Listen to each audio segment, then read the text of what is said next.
Алладан кейінгі шеберім, жан әке жан жүрегім, самғасам күш қуат демеу.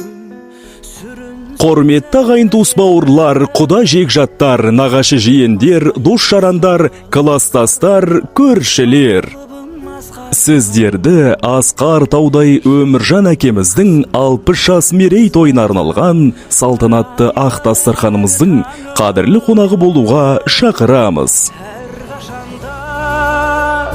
Бейік көретін мен басқадан. Той салтанаты 3 мамыр 2024 жылы сағат 18:00-де.